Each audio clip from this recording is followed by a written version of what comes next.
किसी ने हजरत सैयद अहमद कबीर रिफाई से पूछा कि बाबा इतना बड़ा दर्जा, इतना बड़ा मकाम कैसे मिला?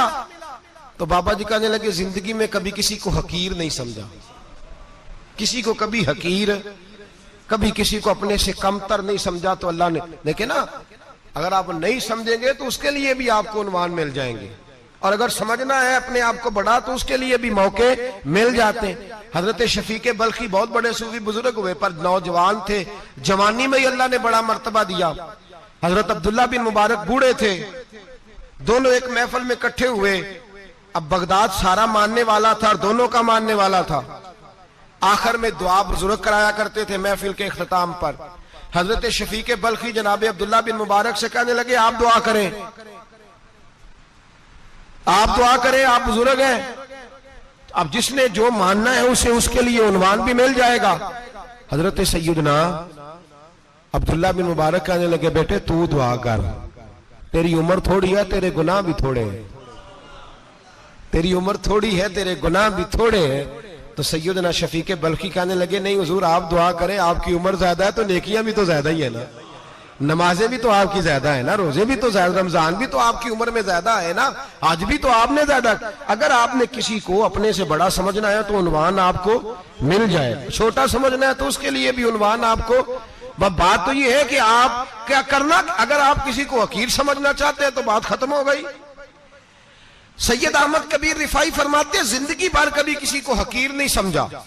अल्लाह की सारी मखलूक की क्या बात है। अल्लाह कुरान में कहता है, इन्नल्लाह ला यस्तही अन यदरिब मसलन मा बऊदतन फमा फौकहा। अल्लाह शर्म नहीं करता कि एक मच्छर की मिसाल बयान करे या उससे भी कमतर। अल्लाह मच्छर की बात करता है इतना बड़ा होके, वो कहता है मैं करूंगा, मेरी मखलूक जो है मेरी तो हजरत अहमद कबीर रिफाई फरमाने लगे, मैंने कभी किसी को हकीर, बोलिए कभी किसी को हकीर। हम लोगों के पास उन्वान बड़े हकीर समझने के लिए, हम समझ लेते हैं।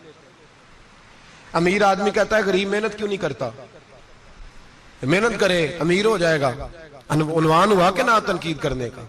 4 बच्चे हैं, करे कमाई, अमीर हो जाएंगे। अब वो हकीर समझ रहा है गरीब को, गरीब भी अमीर को हकीर समझता है। वो भी कहता है जो इसने कमाया सारा ही हराम है, जायज एक पैसा नहीं, उसने भी हकीर समझ लिया। यानी वो ये कह रहा है कि मैं हलाल खाता हूं, ये अमीर हराम खाते हैं, तो बात खत्म हो गई। उसने भी हकीर समझ लिया, इसने भी हकीर समझ लिया। अब उन्वान ही था ना, अगर उन्वान बदल लेते तो बात बन जाती। अमीर अगर ये कहता कि मैं इस गरीब की मदद करूंगा इसलिए कि पैसे मेहनत से नहीं मिलते, खुदा के फजल से मिलते हैं, तो वो ये ना कहता कि ये मेहनत करता तो आगे चला जाता। और गरीब अगर समझता इस बात को तो ये ना कहता अमीर सारे हराम ही खाते हैं, वो कहता भाई रब ने जो मेरे लिए पसंद किया मुझे दिया, जो इसके लिए पसंद किया इसे दिया, बात खत्म हो गई, झगड़ा खत्म। उन्वान तो मिल जाएगा आपको, मुस्बत भी और मनफी भी। तो अच्छी बात नहीं कि मुस्बत इख्तियार करें। सैयद अहमद कबीर रिफाई कहते मैं गुजर रहा था, एक दिन मेरे साथ ऐसा हुआ कि मैं गुजर रहा था खेत के अंदर से, इधर भी पानी था इधर भी पानी था। होता है ना पानी पानी होता है फसलों में कई दफा। कब होता है ज्यादा पानी? नहीं, जब कद्दू करी रहे जी, और जब कद्दू करते हैं ना तो दोनों जाने पानी भरा होता है ना जी, वो ट्रैक्टर भी पानी में चलता है। मैं पेंडू हूं ना, मुझे ज्यादा पता है तो क्या हालात होते हैं। तो वो इधर भी पानी इधर भी पानी, तो दरमियान में से वो मुंडेर होती है छोटी सी, बाटा खीदा अपनी जुबान है। तो कहते इधर भी पानी था इधर भी पानी था। सैयद अहमद कबीर रिफाई कहते हैं मैं गुजर रहा था, असर की नमाज का टाइम हो गया, मैं जल्दी जल्दी जा रहा, सामने से कुत्ता आ गया। इंसान अशरफुल मखलूकात है, लेकिन वो अल्लाह का शुक्र करेगा कि उसने मुझे अशरफ बनाया है। ये नहीं कह सकता कि ये मखलूक हकीर है, ये बुरी है, ये नहीं कह सकता। शुक्र करे कि मुझे अल्लाह ने अशरफुल। सैयद अहमद कबीर रिफाई कहते कुत्ता आ गया सामने से। अब कुत्ता आया तो मुझे जल्दी थी, कुत्ता भी भीगा हुआ था। अब मेरा दिल करे कि कुत्ता नीचे उतरे तो मैं गुजरूं, कुत्ता खड़ा है कि ये साइड पे हो तो मैं गुजरूं। कहते हैं देर हो गई तो मुझे डर लगता था, मैंने कभी कुत्ते को भी नहीं झिड़का था, कभी कुत्ते को भी, अपनी इतनी हैसियत ही नहीं, झिड़का ही नहीं कभी किसी को। आप फरमाते हैं देर हो गई तो मैंने कहा या अल्लाह, हजरत सैयद अहमद कबीर कहते हैं मैंने कहा या अल्लाह इस कुत्ते को जुबान ही दे दे, मैं इसे कुछ समझा ही दूं, इसे जुबान ही दे दे, तू तो कादर मुतलक है। उसे जुबान दे दी, तो मैंने कुत्ते से कहा नीचे उतर जा, मैंने नमाज पढ़नी है। तो कहने लगा बाबा जी आप उतर जाए, आप उतर जाए, आप उतर जाए, मैं क्यों उतरूं? तो सैयद अहमद कबीर रिफाई कहते हैं मैंने उससे कहा कि बात यह है कि मेरे ऊपर नमाज फर्ज है, तेरे ऊपर फर्ज नहीं, तो मैंने नमाज पढ़नी है। अगर मैं खेत में उतर गया तो कीचड़ है, मेरे कपड़ों को मिट्टी लग जाएगी, पता नहीं पानी पाक है कि नापाक है, तो तू उतर जा, तेरे ऊपर नमाज नहीं फर्ज, तो मुझे जाने दे। तो सैयद अहमद कबीर रिफाई कहते हैं उसने ऐसी बात की कि मेरे ऊपर वजद तारी हो गया। कुत्ते ने बात की तो मैं कांपने लगा। राती जागे शेख सदावे, राती जाग दे कुत्ते, तैथों उत्ते मालक दा दर मूल न छड़ दे, भावे मारो 100 जुत्ते तैथों उत्ते। वो एक बुरकी दा कदर पछानन, भावे मालक हो मन सुत्ते तैथों उत्ते। रुखा सुखा खा दिने जा रुखा विच सुत्ते ते तैथों उत्ते। उठ बुलिया चल यार मना ले नहीं ते बाजी लै गए नहीं कुत्ते। उठ बुलिया चल यार मना ले नहीं ते बाजी लै गए कुत्ते ते तैथों उत्ते। सैयद अहमद कबीर रिफाई कहते हैं वो मुझे कहने लगा आप उतर जाए। तो मैंने कहा भाई मेरे ऊपर नमाज फर्ज है, तेरे ऊपर फर्ज नहीं, तू उतर जा, मेरे कपड़े आलूदा हो जाएंगे तो क्या करूंगा? तो कहते हैं उसने बात की तो मैं घबरा गया और छलांग लगा के मैं खेत में उतर गया। मुझे कहने लगा बाबा जी कपड़े अगर आपके कीचड़ से आलूदा हो गए तो पानी से साफ हो जाएंगे, और अगर मुझे हकीर जान के आपका दिल आलूदा हो गया तो 7 समुद्रों से भी साफ नहीं होगा। कपड़े पानी से धुल जाएंगे और दिल अगर तकब्बुर से आलूदा हुआ तो 7 समुद्रों से भी सही हो सकता ना। ना ना हकीर नहीं जानना, ना मौलवी को, ना सूफी को, ना दरवेश को, ना खेत में काम करने वाले को, ना पट्टे पे मजदूरी करने वाले को, ना गाड़ी का शीशा साफ करने वाले को, ना तेल डालने वाले को, ना किसी को हकीर ना जान, ना किसी के हाल पे तंज कर, ना किसी के गम का मजाक उड़ा, वो जिसे चाहे जैसा नवाज दे। ये मिजाज लुत्फ रसूल है। ना कोई आया लेके चला गया, कोई उम्र भर भी ना पा सका। मेरे मौला तुझसे गिला नहीं, ये तो अपना अपना नसीब है भाई, हकीर नहीं जानना। सैयद अहमद कबीर रिफाई फरमाते हैं वो कुत्ता तो गुजर गया, मैं दौड़ा घर गया, जाके मैंने गुस्ल किया, कपड़े बदले। फरमाते हैं पहले भी मैं असर पढ़ता था पर आज जब नमाज पढ़ी तो बड़ा ही मजा आया। मैं सर सजदे में रखूं मेरा उठाने को जी ही ना चाहे, मैं रुकू में जाऊं तो मेरा सर उठाने को दिल ही ना चाहे। मेरा दिल करे आज मगरिब लेट हो जाए, आज सूरज देर से गुरूब हो, मैं आज सारा दिन असर ही पढ़ता रहूं। भाई जब तू आजिज़ी वाली पढ़ता है, जब तू इनकिसारी वाली पढ़ता है, जब तू हजरत सैयदना मुआविया बिन खुतैज रदिया, एक हजरत मुआविया बिन सुफियान है, एक मुआविया बिन खुतैज सहाबी हैं, वो कहते हैं मैं जंग फतह करके आया तो सख्त गर्मी का मौसम था, मुझे पता था कि उमर फारूक दोपहर को आराम कर रहे होंगे। आप फरमाते मैं मस्जिद नबी में बैठ गया, एक बच्ची जनाब उमर के घर से निकली तो मुझे कहने लगी मुआविया आपका नाम है? मैंने कहा हाँ। अंदर जाके जनाब उमर को बताया तो उमर दौड़े आए, और जब आए तो सर पे टोपी कोई नहीं, पैरों में जूता कोई नहीं। कहने लगे मैं तेरा इंतजार कर रहा था, आज मुझे उम्मीद थी तू आएगा, तूने बताया क्यों नहीं? तो मैंने कहा हुजूर मुझे पता है रात सारी आप चेहरे पे कपड़ा डाल के मदीने की गलियों में रहते हैं, तो दोपहर को आप आराम करते होंगे, इसलिए मैंने कोशिश की कि आपको बेदार ना करूं, आप आराम कर रहे होंगे, इसलिए ये मैंने कोशिश की कि मैं बैठता हूं मस्जिद में आराम करता हूं, जब आप आएंगे तो देखी जाएगी। हजरत उमर फारूक ने जलाल किया, फरमाया तू मुझे गाफिल समझता है कि मैं सो जाऊंगा? और आप फरमाने लगे मैं कौम का खादिम हूं जिसकी इतनी ज्यादा रियाया हो वो सो जाए चुप करके, मैंने जवाब नहीं देना अल्लाह की बारगाह में? फरमाया मेरे अमीरों की तरह सोने जागने के वक्त मुकर्रर नहीं, मैं कौम का खादिम हूं, जिस वक्त भी आया करो मुझे जगा लिया करो, मुझे कब्र में जाके खुदा को भी जवाब देना है, मोहम्मद मुस्तफा को भी जवाब देना है। मेरे भाई याद रखे जब ये चीजें पैदा, और फिर हमने इन तकल्लुफात में, मैंने कई दफा ये बात बयान की है, अब तो लोग रिश्ते करते हैं तो डीसी कॉलोनी में किराए का मकान खरीदते हैं, 2-4 गैरों की गाड़ियां मंगा के दरवाजे के आगे खड़ा करते हैं, रिश्ता हो जाता है बड़ा घर देख के, और जब शादी के चौथे दिन पता चलता है कि ये किराए का मकान था, तो रिश्ते मकानों पे कायम नहीं होते, एतबार पे कायम होते हैं। वो एतबार टूटता है तो जिंदगी भर कायम नहीं होता दोबारा। जो आप हैं आप वही रहें, जो आप नहीं है वो कभी बनने की कोशिश ना करें।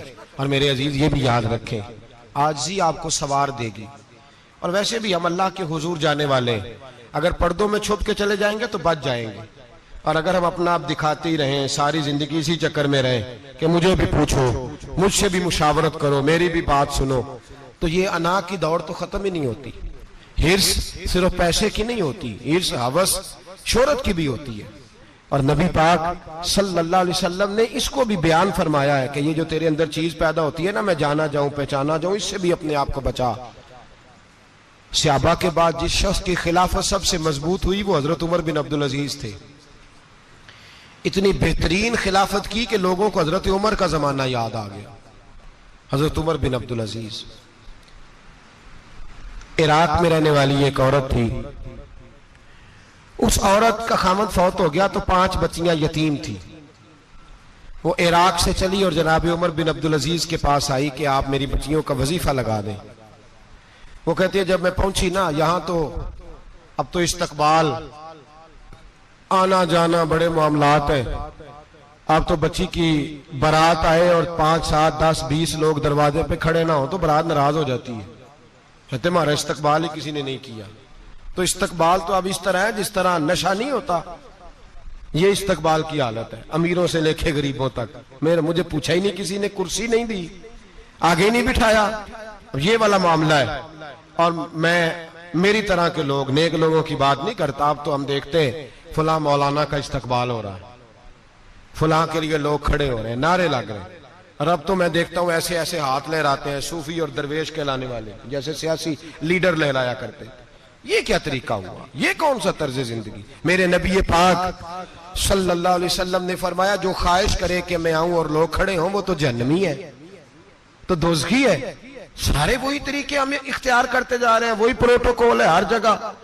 वो लोग जिनके दरवाजे खुले होने चाहिए थे वहां भी हर वक्त के लिए मामला तय हो गए। याद रखें मेरे नबी पाक अलैहिस्सलातु वस्सलाम ने जो तालीमात दी, हजरत उमर बिन अब्दुल अजीज रहमतुल्लाह ताला अलैह। औरत कहती है मैं पहुंच गई, मैंने लोगों से पूछा घर कहां है, तो कहा वो जहां बोरी लटक रही है ना बाहर, टाट का पर्दा लगा हुआ है, वो हजरत उमर बिन अब्दुल अजीज का घर है। कहती है मैं दरवाजे पे दस्तक दी, एक औरत ने दरवाजा खोला तो मुझे बीबी जान के अंदर बुलाया। तो उनके घर के अंदर जब मैं दाखिल हुई तो बड़ा सारा सेन था, एक जानिब कुआं लगा था, एक तरफ एक बड़ा दरख्त था और एक छोटा सा बनाई हुई थी जगह बर्तन धोने के लिए। और बीबी ना बर्तनों को मिट्टी लगा के साबुन लगा के बैठी हुई थी, काम कर रही थी वो औरत। मुझे उसने दरख्त के नीचे बिठाया, पानी पिलाया। कैसे आई हो? मैंने कहा अमीरुल मोमिनीन से मिलना है। कहने लगी बैठो थोड़ी देर में आ जाते। कहती थोड़ी, मैंने समझा घर की कोई मुलाजमा है, मैं बैठ गई। थोड़ी देर गुजरी, फिर दस्तक हुई, उस बीबी ने उठ के दरवाजा खोला। तो जब वो शख्स अंदर आए तो कहने लगी बड़ी देर से बर्तनों को साबुन लगा के बैठी हूं, कहां रह गए थे? कहती है वो साहब कहने लगे बस जरा मसरूफ हो गया था। दौड़े गए, कुएं से पानी निकाला, बीबी को दिया, उसने बर्तन धोए। कहती है फिर थोड़ा सा सिरका और एक रात की रोटी वो लाई, उस शख्स ने खाई। मैंने कहा कि ये दोनों घर के मुलाजम है, मियां बीवी काम करते हैं। जब वो खाना खा चुके तो वो औरत मेरे पास आई, कहने लगी उठ के मिल लो अमीरुल मोमिनीन से। मैंने कहा कौन अमीरुल मोमिनीन? तो कहने लगी कब से तो आए हैं, ये जिसने कुएं से पानी निकाला यही मुसलमानों का अमीर है, और ये जिसने दरख्त के नीचे बैठ के सिरके से रोटी खाई है यही है। ये फरिश्तों की दास्तान नहीं, ये वो लोग हैं। मैं रात को भी कह रहा था एक जगह पे कि ये लोग जो है ना जिनका आप रोज शिकवा करते हैं हुकूमतें बड़ी खराब हैं, ये कोई नहीं खराब, बिल्कुल खराब नहीं। जितने सियासी लीडर हैं सारे सही हैं। खराब वो लोग हैं जो इन्हें वोट दे के लीडर बनाते हैं, बिल्कुल खराब नहीं। मैं तो इनके हक में होता जा रहा हूं। नाराज हो गए ना आप लोग? अल्लाह करे तुसी हो जाओ तो अगले इलेक्शन च सियाने भी हो जाओ, आमीन तो कह दे। मैंने कोई मशवरा नहीं देना, इसलिए कि मेरी नजर में कोई ऐसा शख्स नहीं जिसके लिए मैं आपसे कह सकूं कि वोट दें। और हम तो ऐसी बात करें तो कई लोग नाराज होकर चले जाते हैं, लेकिन कोई परवाह नहीं, इसलिए कि ये दीन मेरे नबी पाक का दीन सिर्फ मस्जिद का दीन नहीं। इंशाअल्लाह आइंदा जुम्मे नजरिया पाकिस्तान बयान करूंगा। और बताऊंगा कि पाकिस्तान का मतलब क्या, ला इलाहा इल्लल्लाह मुहम्मदुर रसूलुल्लाह सल्लल्लाहु अलैहि वसल्लम। हुजूर का जो कुरान नाफज होगा मस्जिद में, वो कुरान कचहरी में भी नाफज होगा इंशाअल्लाह। और वो कुरान नाफज होने आया है, असेंबलियों में वही कुरान नाफज होगा इंशाअल्लाह। और यही चिराग जलेगा तो रोशनी होगी। बयान करेंगे और डट के बयान करेंगे, आपको बताएंगे। बात जो बात समझा रहा हूं फिल वक्त वो समझे, मुजरम वो नहीं जो बड़ा बन के लूटता है, मुजरम वो है जो उसको सपोर्ट करता है, जिसने उसे बड़ा बनाया है। ये याद रख ले, हमारी कोई बचत नहीं होगी, हमसे पूछा जाएगा। हम सारे कचहरी में खड़े होंगे, अल्लाह सवाल करेगा कि तुम बताओ तुम इनके मददगार क्यों बने थे, तुम सपोर्ट क्यों करते थे, ये पूछा जाएगा और हमने जवाब देना है। बाहर आलाम दाम पर सरे मतलब जनाब उमर बिन अब्दुल अजीज रहमतुल्लाह अलैह के वो बीबी गई तो कहने लगी कि ये अमीरुल मोमिनीन ने कहा, वो उठ के हाजिर हुई, कहा हुजूर मैं इराक से आई हूं, मेरा खामद फौत हो गया, मेरी 5 बेटियां हैं, वजीफा लगा दे। वो बीबी कहती है मेरा दिल था कि यतीम बच्चियों का 100 दिनार साल का लगा देंगे तो बड़ी बात है। कहती है जब मैं उनके पास गई तो हजरत उमर बिन अब्दुल अजीज को बताया तो वो रोने लग गए और मुझसे माफियां मांगने लगे। मैंने कहा हुजूर आप क्यों माफी मांगते हैं? तो कहने लगे इसलिए माफी मांग रहा हूं कि तू मेरी रियाया में थी और तेरी 5 बच्चियां यतीम थी, तुझे खुद चल के आना पड़ा है, मेरा काम था तेरी खबर लेता, माफ कर दे अल्लाह की रिजा के लिए। उन्होंने वजीफा लिखना शुरू किया तो मेरी एक बच्ची का 1000 दिनार साल का लिखा। मैंने कहा अल्लाह तेरा शुक्र है। फिर दूसरी बच्ची का 1000 लिखा तो मैंने कहा अल्लाह तेरा शुक्र है। तीसरी का 1000, चौथी मैंने कहा शुक्र है। जब चौथी का लिखा तो मैंने कहा अल्लाह आपका इकबाल बुलंद करे, अल्लाह आपको हमेशा इसी तरह फलता फूलता रखे। कहते हैं जनाब उमर बिन अब्दुल अजीज ने कलम रख दिया, फरमाने लगे मैं 5वीं का वजीफा नहीं लिखूंगा, 4 बहनों से कहना बांट के इसे भी दे दे। कहा हुजूर क्यों? आप फरमाने लगे जब तक तू अल्लाह का शुक्र अदा कर रही थी मैं भी रब से जुड़ा हुआ था और अल्लाह से डर के लिख रहा था। अब तूने मेरी तारीफ की है, अब मेरी जात आ गई है, अब मैं अगर ये वजीफा लिखूंगा तो इससे अल्लाह राजी नहीं होगा, इससे मेरे नफ्स में रिया पैदा होगी। अब मैं 5वीं का नहीं लिखूंगा, जा और जाके इराक के गवर्नर को दे। बीबी कहती है मैं घोड़े पे बैठी और मैं चंद दिनों के बाद इराक पहुंची। जब सवेरे आके मैंने वालिए इराक को रुका दिया तो वो चीख मार के रोया। मैंने कहा क्या हुआ? तो कहने लगा बीबी आज रात को हजरत उमर बिन अब्दुल अजीज का इंतकाल हो गया, फौत हो गए, तो इंतकाल कर गए। कहती मैं भी तड़प के रोई। मैंने कहा मेरी यतीम बच्चियों का क्या बनेगा? तो वो गवर्नर कहने लगा तेरे वजीफे जारी रहेंगे, तुझे मिलते रहेंगे। तो कहने लगी कैसे? कहने लगा मैं अगर तो गवर्नर रहा तो तेरा वजीफा जारी रहेगा और अगर गवर्नरी से उतर भी गया तो मैं जाती तौर पे मालदार हूं, फिर भी तेरी बच्चियों के माहाना पैसे पहुंचते रहेंगे। मैंने कहा तू क्यों देगा? कहती वो रो पड़ा। कहने लगा अगर अमीर हजरत उमर बिन अब्दुल अजीज जैसे हो तो फिर अल्लाह गवर्नरों के दिलों में भी रहम डाल दिया करता है, फिर मेरे जैसे लोगों को भी वो बदल देता है। हजरत उमर बिन अब्दुल अजीज घर आए, 3 बेटियां थी, एक को आवाज दी वो आई तो उसने मुंह पे हाथ रखा है, दूसरी को आवाज दी वो आई तो मुंह पे हाथ रखा है, तीसरी को आवाज दी तो मुंह पे हाथ रखा है। आपने अपनी बीवी से कहा कि ये बच्चियां मुंह पे हाथ क्यों तीनों ने रखा हुआ है, क्या बात है? तो बीबी रो पड़ी, कहने लगी 4 दिन हो गए मेरी बेटियां प्यार से रोटी खा रही हैं, 4 दिन हो गए, उनके मुंह से बदबू आती है इसलिए वो आपके सामने आती हैं तो मुंह पे हाथ रख लेती हैं 4 दिनों से। बीबी रो रही है, हजरत उमर जलाल में आ गए। आप फरमाने लगे तू ये रो रही है, तू रोई है, तूने मेरे घर में रह के अल्लाह की नाशुक्री की है, तू शुक्र अदा नहीं करती कि 3 वक्त प्याज और रोटी तुझे घर की 4 दीवारी के अंदर मिल जाता? रो रही है और मैं आ मेरे साथ बाहर निकल, तुझे वो लोग दिखाऊं जो झोपड़ियों में रहते हैं और मांग के खाते हैं, आ तुझे दिखाऊं। इतनी नाशुक्री कि घर के अंदर प्याज पहुंच रहा है, रोटी पहुंच रही है और तू कहती है मेरी बेटियां प्याज से खाती हैं, शुक्र कर फाके नहीं काटने पड़े। फिर अगले लफ्ज कहे तो रो पड़े। फरमाने लगे मैंने तो मुस्तफा के वो हालात भी सुने हैं जिसमें कई दिन बीबी फातिमा ने फाके किए, तू घर के अंदर प्याज पहुंच रहा है, तो अभी भी सादगी, आजजी और कनात नेमत थी इन लोगों की। हमारे यहां रोज शिकवा है, किस बात का? गाड़ी कोई नहीं, रोज रोना है, किस बात का?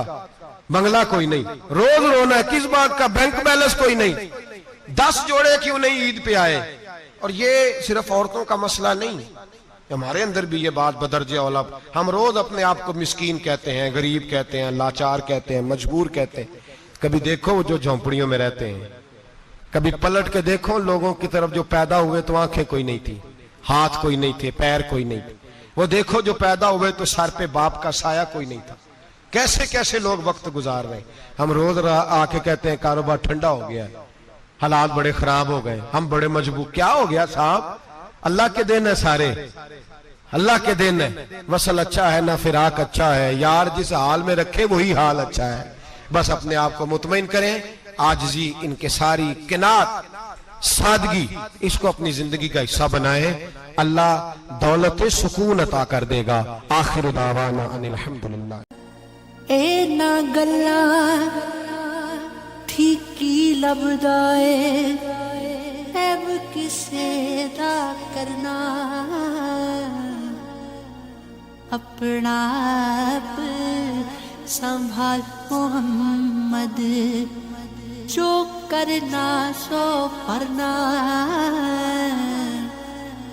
अपना आप संभाल मोहम्मद, जो करना सो करना,